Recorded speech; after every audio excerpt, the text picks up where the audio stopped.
StoryWave. Chapter 13. Dr. Seward's Diary. Continued. A Teehee funeral was arranged for the next succeeding day, so that Lucy and her mother might be buried together. I attended to all the ghastly formalities, and the urbane undertaker proved that his staff were afflicted or blessed with something of his own obsequious suavity. Even the woman who performed the last offices for the dead remarked to me in a confidential, brother-professional way when she had come out from the death chamber, "She makes a very beautiful corpse, sir. It's quite a privilege to attend on her. It's not too much to say that she will do credit to our establishment." I noticed that Van Helsing never kept far away. This was possible from the disordered state of things in the household. There were no relatives at hand, and as Arthur had to be back the next day to attend at his father's funeral, we were unable to notify anyone who should have been bidden. Under the circumstances, Van Helsing and I took it upon ourselves to examine papers, etc. He insisted upon looking over Lucy's papers himself. I asked him why, for I feared that he, being a foreigner, might not be quite aware of English legal requirements, and so might in ignorance make some unnecessary trouble. He answered me, I know. You forget that I am a lawyer as well as a doctor. But this is not altogether for the law. You knew that when you avoided the coroner. I have more than him to avoid. There may be papers more such as this." As he spoke, he took from his pocket-book the memorandum which had been in Lucy's breast and which she had torn in her sleep. "When you find anything of the solicitor who is for the late Mrs. Westenra, seal all her papers and write him tonight. For me, I watch here in the room and in Miss Lucy's old room all night, and I myself search for what may be. It is not well that her very thoughts go into the hands of strangers." I went on with my part of the work, and in another half-hour had found the name and address of Mrs. Westenra's solicitor and had written to him. All the poor lady's papers were in order. Explicit directions regarding the place of burial were given. I had hardly sealed the letter when, to my surprise, Van Helsing walked into the room, saying, "Can I help you, friend John?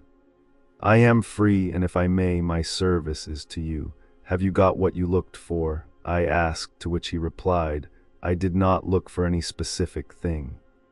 I only hope to find, and find I have, all that there was, only some letters and a few memoranda, and a diary new begun. But I have them here, and we shall for the present say nothing of them. I shall see that poor lad tomorrow evening, and with his sanction I shall use some." When we had finished the work in hand, he said to me, "And now, friend John, I think we may to bed. We want sleep, both you and I, and rest to recuperate. Tomorrow we shall have much to do, but for the tonight there is no need of us." Alas, before turning in we went to look at poor Lucy. The undertaker had certainly done his work well, for the room was turned into a small chapelle ardente. There was a wilderness of beautiful white flowers, and death was made as little repulsive as might be. The end of the winding sheet was laid over the face. When the professor bent over and turned it gently back, we both started at the beauty before us, the tall wax candles showing a sufficient light to note it well. All Lucy's loveliness had come back to her in death, and the hours that had passed, instead of leaving traces of decay's effacing fingers, had but restored the beauty of life, till positively I could not believe my eyes that I was looking at a corpse. The professor looked sternly grave. He had not loved her as I had, and there was no need for tears in his eyes. He said to me, "Remain till I return," and left the room. He came back with a handful of wild garlic from the box waiting in the hall, but which had not been opened, and placed the flowers amongst the others on and around the bed. Then he took from his neck, inside his collar, a little gold crucifix and placed it over the mouth. He restored the sheet to its place, and we came away. I was undressing in my own room when, with a premonitory tap at the door, he entered and at once began to speak. "Tomorrow I want you to bring me, before night, a set of post-mortem knives. Must we make an autopsy?" I asked. "Yes and no. I want to operate, but not as you think. Let me tell you now, but not a word to another. I want to cut off her head and take out her heart. Look, you a surgeon and so shocked. You whom I have seen with no tremble of hand or heart, do operations of life and death that make the rest shudder. Oh, but I must not forget, my dear friend John, that you loved her, and I have not forgotten it, for it is I that shall operate, and you must only help. I would like to do it tonight, but for Arthur I must not. He will be free after his father's funeral tomorrow, and he will want to see her, to see it. Then when she is coffined ready for the next day, you and I shall come when all sleep. We shall unscrew the coffin lid and shall do our operation, and then replace all so that none know save we alone. But why do it at all? The girl is dead. Why mutilate her poor body without need? And if there is no necessity for a post-mortem and nothing to gain by it, no good to her, to us, to science, to human knowledge, why do it? Without such it is monstrous. For answer he put his hand on my shoulder and said with infinite tenderness, "Friend John, I pity your poor bleeding heart, and I love you the more because it does so bleed. If I could, I would take on myself the burden that you do bear. But there are things that you know not, but that you shall know, and bless me for knowing, though they are not pleasant things. John, my child, you have been my friend now many years, and yet did you ever know me to do any without good cause? I may err, I am but man, but I believe in all I do. Was it not for these causes that you sent for me when the great trouble came? Yes. Were you not amazed, nay horrified, when I would not let Arthur kiss his love, though she was dying, and snatched him away by all my strength? Yes. And yet you saw how she thanked me, with her so beautiful dying eyes, her voice, too, so weak, and she kissed my rough old hand and blessed me. Yes. And did you not hear me swear promise to her, that so she closed her eyes grateful? Yes. Well, I have good reason now for all I want to do. You have for many years trust me. You have believed me weeks past, when there be things so strange that you might have well doubt. Believe me yet a little, friend John. If you trust me not, then I must tell what I think, and that is not perhaps well. And if I work as work I shall, no matter trust or no trust, without my friend trust in me, I work with heavy heart and feel, oh, so lonely when I want all help and courage that may be. He paused a moment and went on solemnly, "Friend John, there are strange and terrible days before us. Let us not be two but one, that so we work to a good end. Will you not have faith in me?" I took his hand and promised him. I held my door open as he went away and watched him go into his room and close the door. As I stood without moving, I saw one of the maids pass silently along the passage. She had her back towards me, so did not see me, and go into the room where Lucy lay. The sight touched me. Devotion is so rare, and we are so grateful to those who show it unasked to those we love. Here was a poor girl putting aside the terrors which she naturally had of death to go watch alone by the bier of the mistress whom she loved, so that the poor clay might not be lonely till laid to eternal rest. I must have slept long and soundly, for it was broad daylight when Van Helsing waked me by coming into my room. He came over to my bedside and said, "You need not trouble about the knives, we shall not do it." "Why not?" I asked. For his solemnity of the night before had greatly impressed me. "Because," he said sternly, "it is too late or too early. See, here," he held up the little golden crucifix. This was stolen in the night. How stolen? I asked in wonder, since you have it now. Because I get it back from the worthless wretch who stole it, from the woman who robbed the dead and the living. Her punishment will surely come, but not through me. She knew not altogether what she did, and thus unknowing, she only stole. Now we must wait. He went away on the word, leaving me with a new mystery to think of, a new puzzle to grapple with. The forenoon was a dreary time, but at noon the solicitor came, Mr. Marquand of Holman, Sons, Marquand and Litterdale. He was very genial and very appreciative of what we had done, and took off our hands all cares as to details. During lunch he told us that Mrs. Westenra had for some time expected sudden death from her heart, and had put her affairs in absolute order.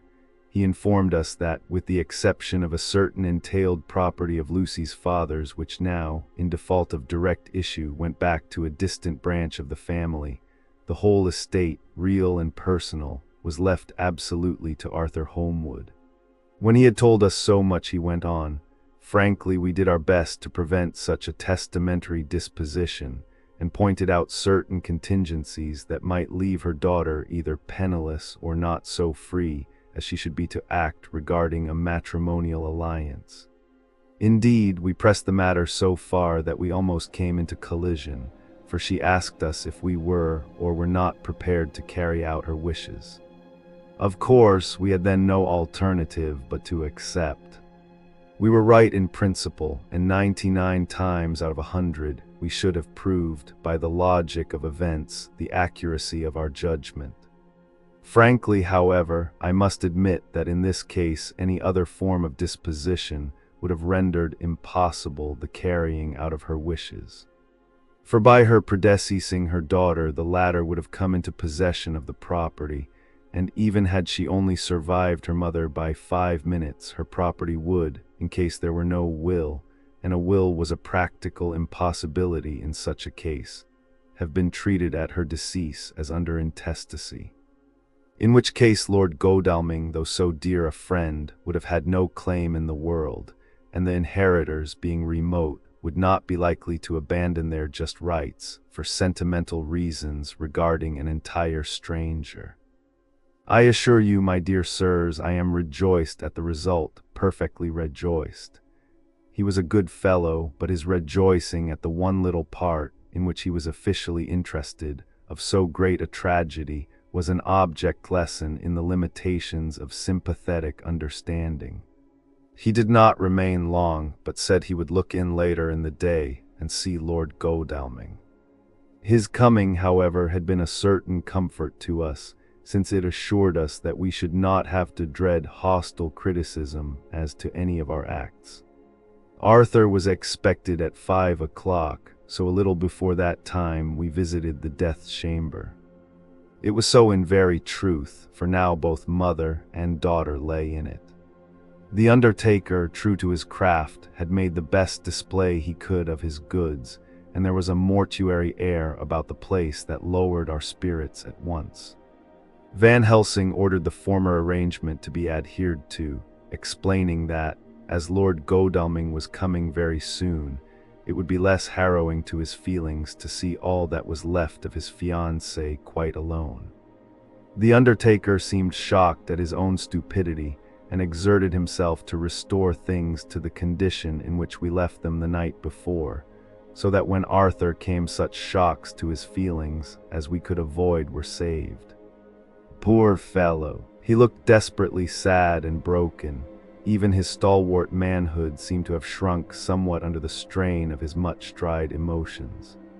He had, I knew, been very genuinely and devotedly attached to his father, and to lose him, and at such a time, was a bitter blow to him.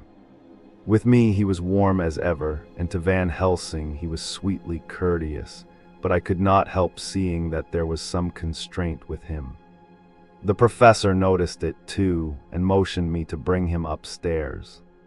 I did so and left him at the door of the room, as I felt he would like to be quite alone with her, but he took my arm and led me in, saying huskily, "You loved her too, old fellow. She told me all about it. and there was no friend had a closer place in her heart than you.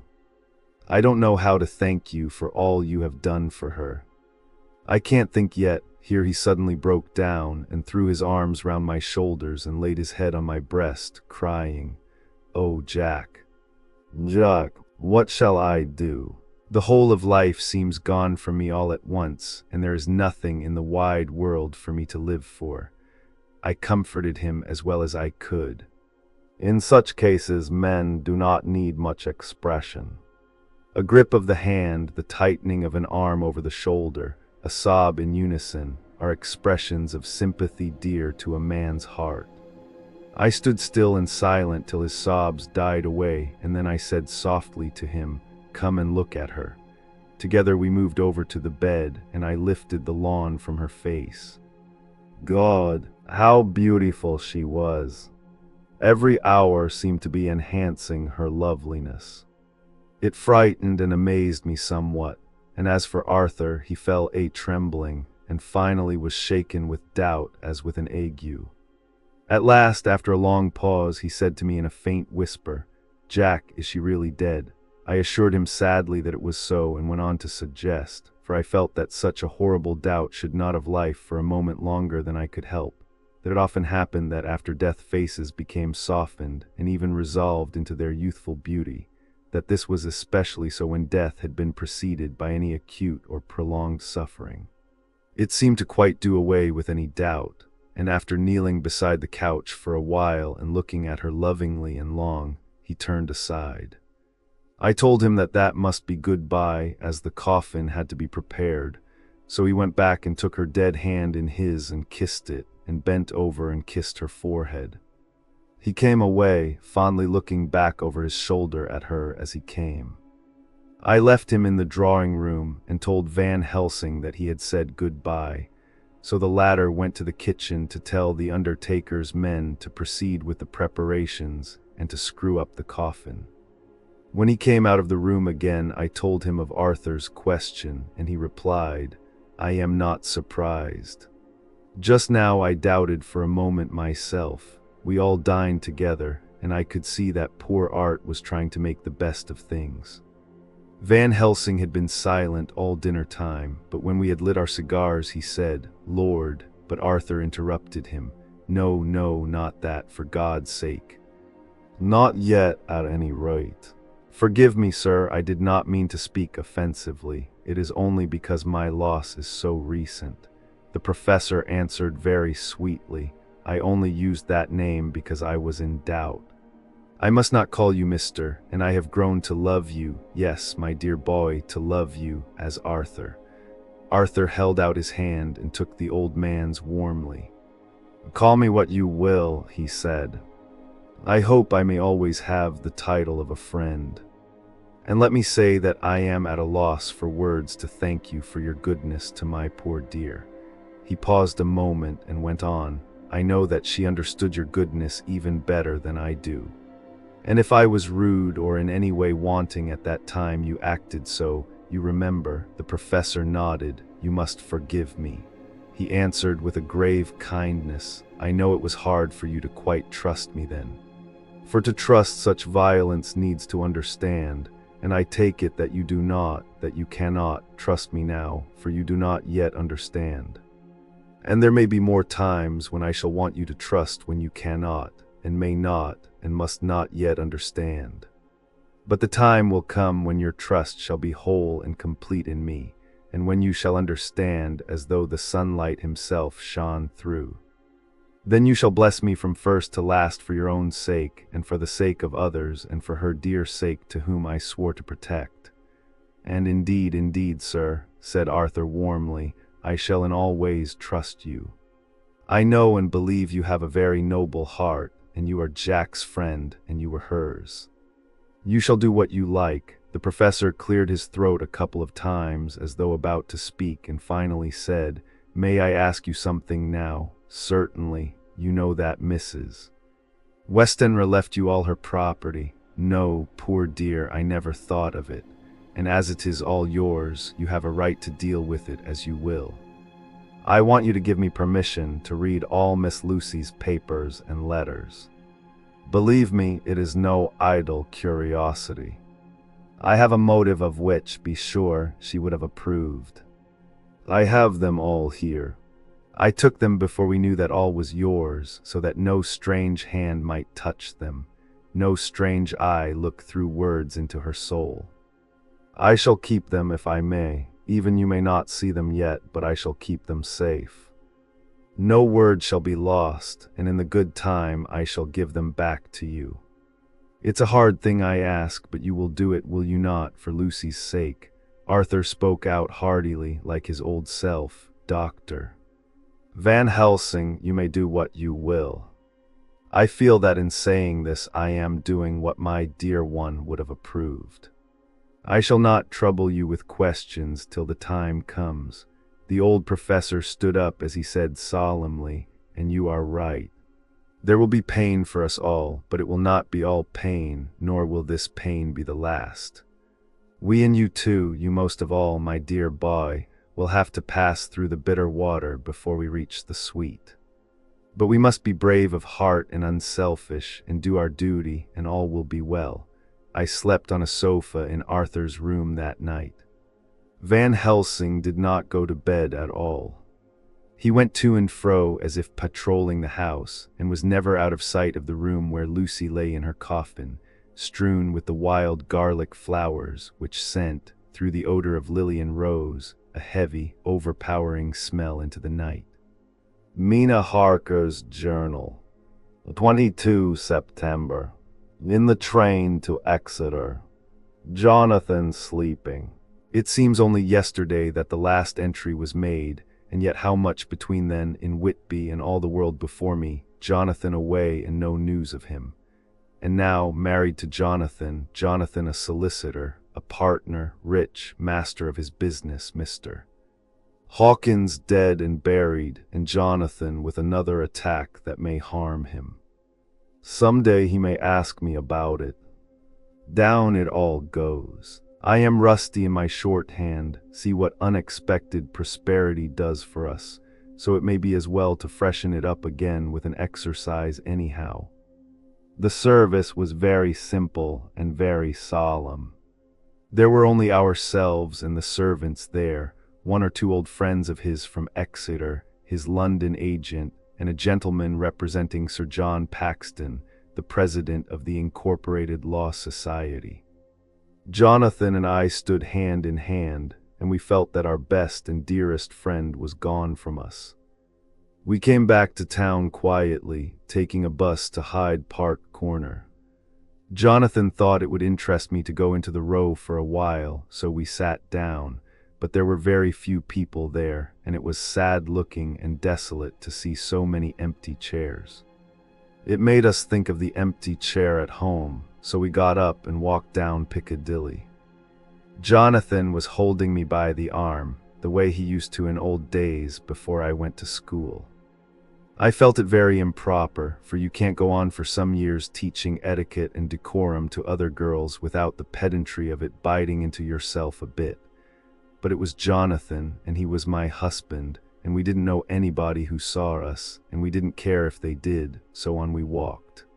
I was looking at a very beautiful girl in a big cartwheel hat sitting in a Victoria outside Giuliano's, when I felt Jonathan clutch my arm so tight that he hurt me, and he said under his breath, "My God, I am always anxious about Jonathan, for I fear that some nervous fit may upset him again." So I turned to him quickly and asked him what it was that disturbed him. He was very pale, and his eyes seemed bulging out as, half in terror and half in amazement, he gazed at a tall, thin man with a beaky nose and black mustache and pointed beard, who was also observing the pretty girl. He was looking at her so hard that he did not see either of us, and so I had a good view of him. His face was not a good face. It was hard and cruel and sensual, and his big white teeth, that looked all the whiter because his lips were so red, were pointed like an animal's.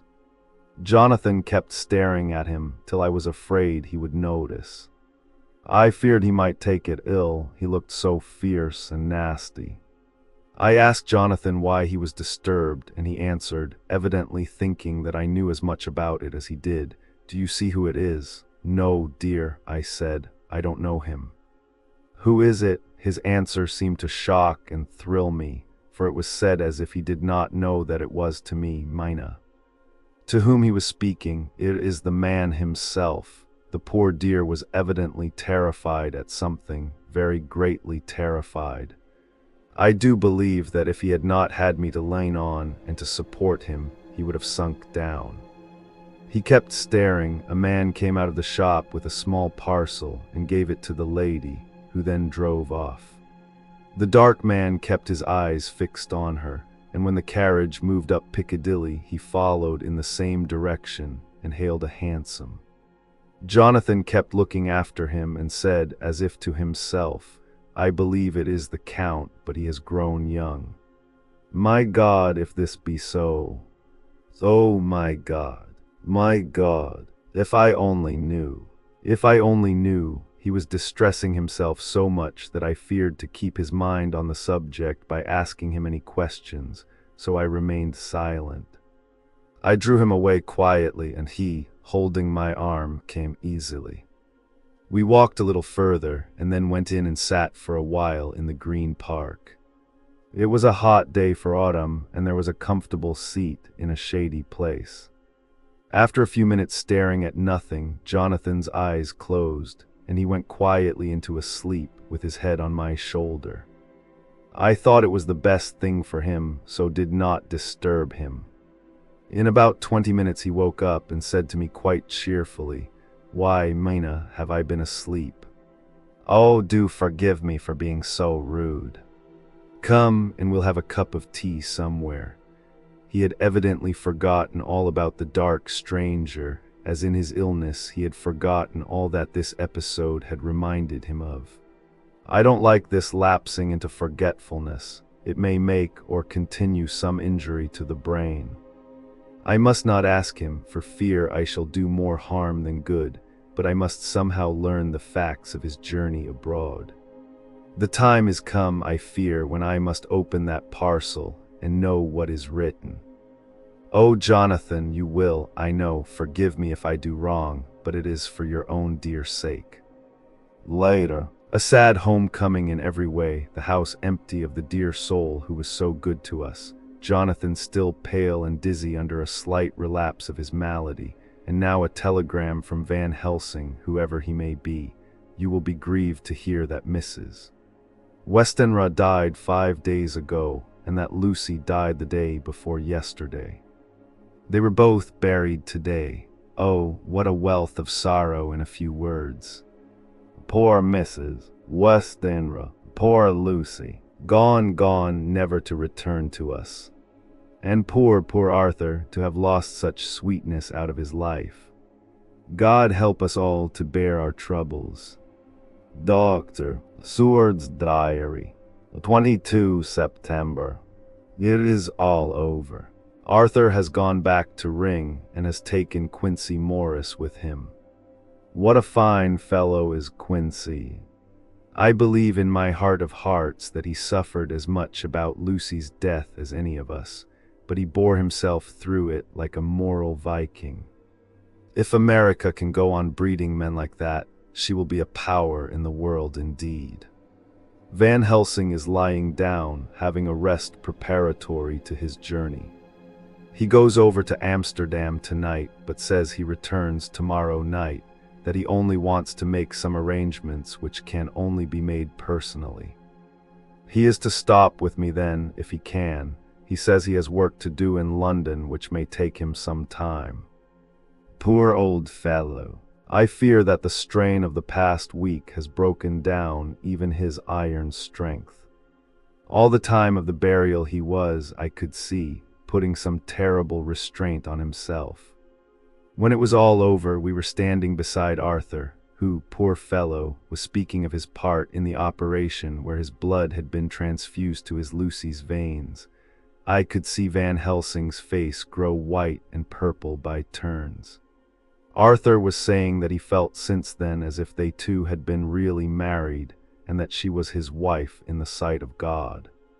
None of us said a word of the other operations, and none of us ever shall. Arthur and Quincy went away together to the station, and Van Helsing and I came on here. The moment we were alone in the carriage, he gave way to a regular fit of hysterics.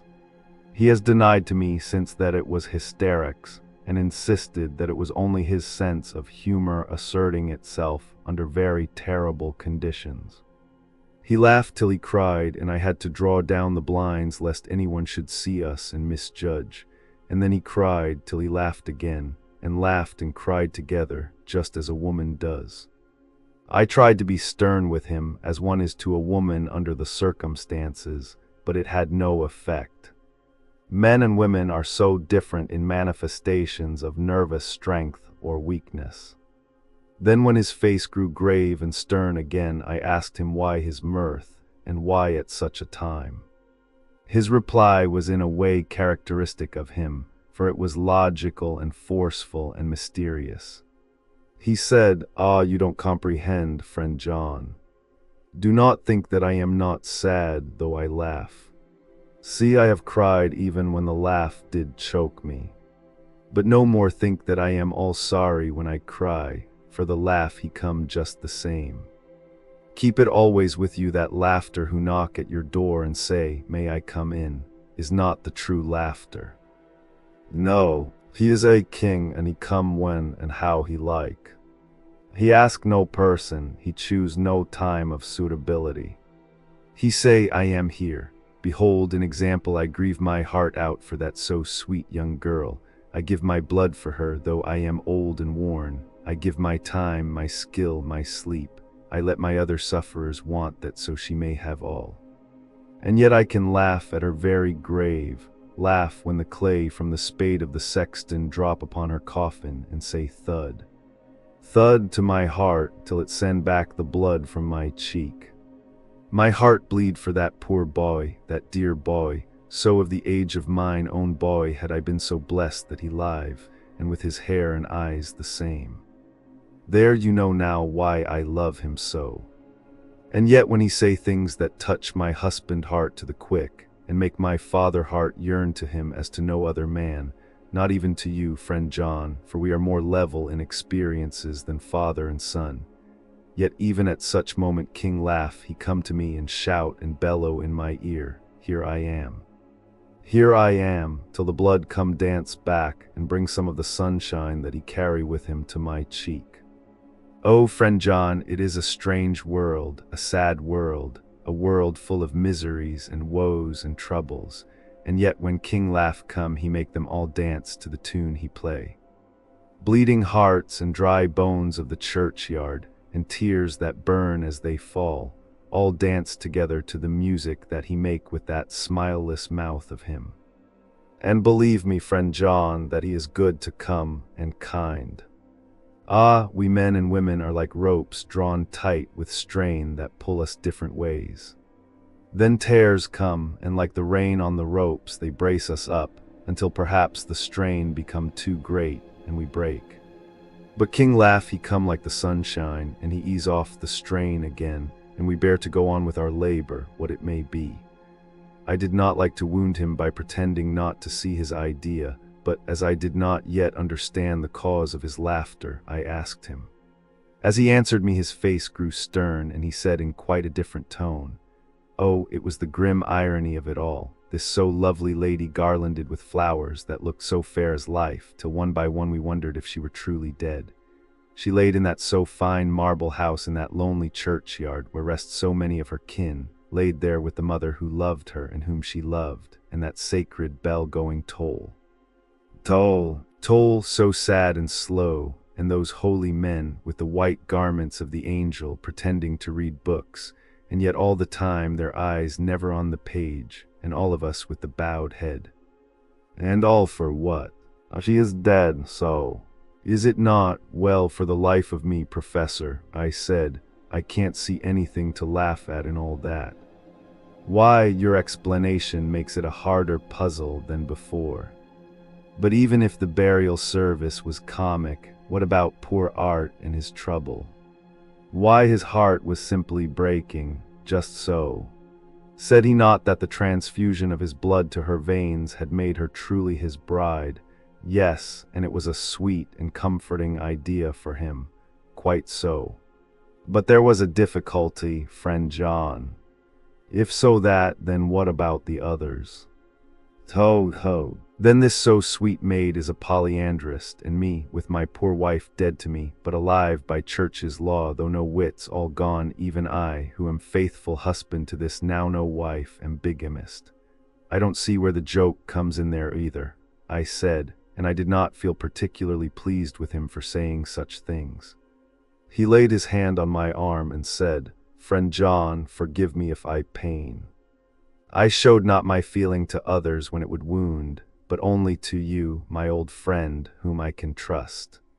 If you could have looked into my very heart then when I want to laugh, if you could have done so when the laugh arrived, if you could do so now when King Laugh have pack up his crown and all that is to him, for he go far, far away from me, and for a long, long time, maybe you would perhaps pity me the most of all." I was touched by the tenderness of his tone and asked why. "Because I know, and now we are all scattered, and for many a long day loneliness will sit over our roofs with brooding wings. Lucy lies in the tomb of her kin, a lordly death house in a lonely churchyard, away from teeming London, where the air is fresh and the sun rises over Hampstead Hill, and where wild flowers grow of their own accord. So I can finish this diary, and God only knows if I shall ever begin another.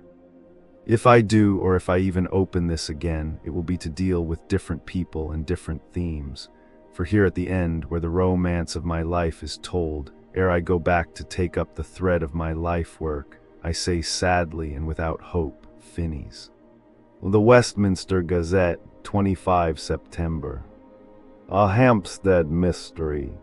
The neighborhood of Hampstead is just at present exercised with a series of events, which seem to run on lines parallel to those of what was known to the writers of headlines as the Kensington Horror, or the Stabbing Woman, or the Woman in Black. During the past 2 or 3 days, several cases have occurred of young children straying from home or neglecting to return from their playing on the heath. In all these cases, the children were too young to give any properly intelligible account of themselves, but the consensus of their excuses is that they had been with a bloofer lady. It has always been late in the evening when they have been missed, and on 2 occasions the children have not been found until early in the following morning. It is generally supposed in the neighborhood that, as the first child missed gave as his reason for being away that a bloofer lady had asked him to come for a walk, the others had picked up the phrase and used it as occasion served. This is the more natural, as the favorite game of the little ones at present is luring each other away by wiles. A correspondent writes us that to see some of the tiny tots pretending to be the bloofer lady is supremely funny. Some of our caricaturists might, he says, take a lesson in the irony of grotesque by comparing the reality and the picture. It is only in accordance with general principles of human nature that the bloofer lady should be the popular role at these al fresco performances.